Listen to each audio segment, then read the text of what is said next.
Welcome. So good to be with you on this Wednesday as we get together for a little midweek Bible study and devotional time. So glad you've taken some time out of your day, out of your week to join us to dive into God's Word and hopefully be uplifted and encouraged and maybe even a little bit challenged by what He has to say to us.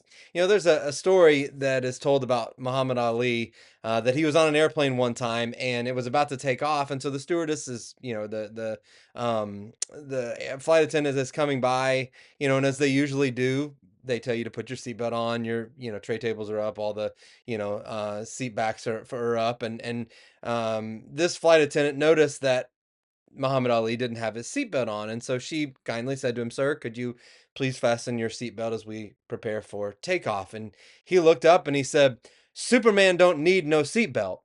And without hesitation, the flight attendant said, "Yeah, and Superman don't need no airplane.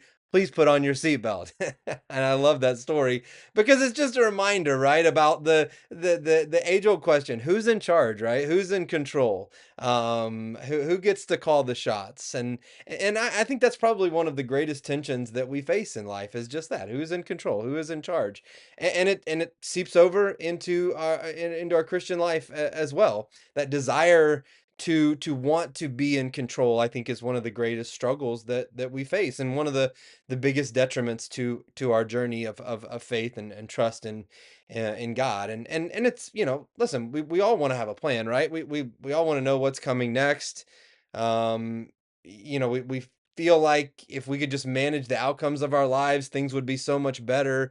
And yet the reality is that life doesn't ever cooperate with that, right? Time and time again, life reminds us that we are not in control. And when that happens, we get anxious and frustrated and fearful and all of those other things. But perhaps we feel those ways because we're chasing something that we were never meant to possess in the first place. And so I love what James has to say in James chapter 4. He says, "Now listen, you who say today or tomorrow, we will go to this city or that city and spend a year there, carry on business, make money. Why, you don't even know what will happen tomorrow.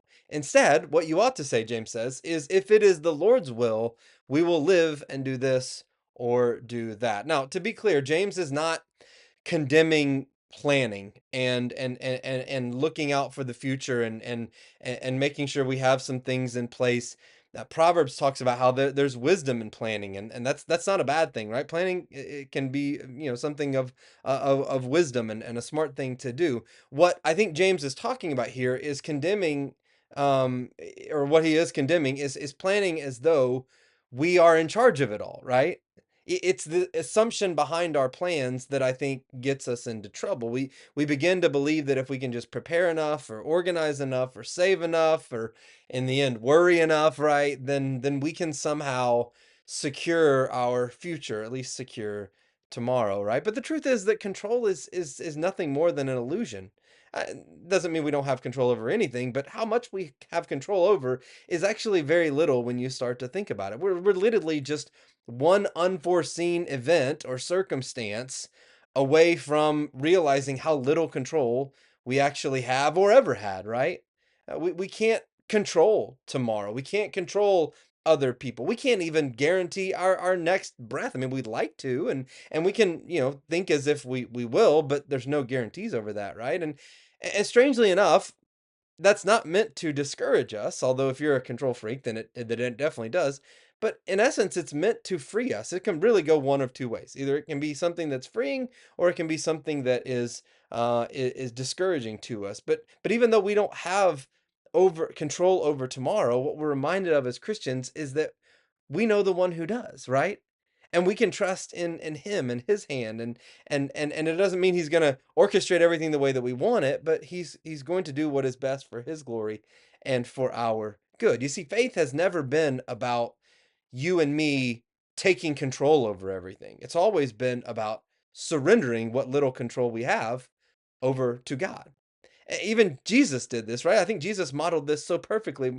Perhaps the best example is in the Gospels, specifically like in Luke chapter 22, when he's in the Garden of Gethsemane, and he's this is right before he's about to go to cross and to go to the cross, and he's praying, and of course many of us remember that famous prayer, right? Father, if it's possible, if there's any other way, let this cup, let what's about to happen to me not happen, right? Let me not have to go through this. And yet, knowing what he's about to endure, Jesus knowing what he's about to endure, also still prays, yet not my will, Father, but yours be done.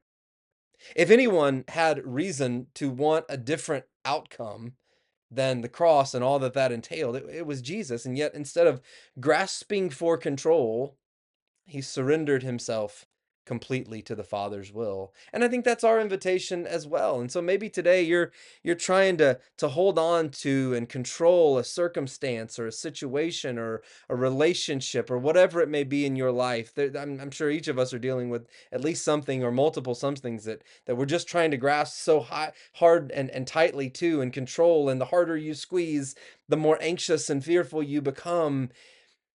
But what if, instead of asking, how can I hold on to this? How can I control this?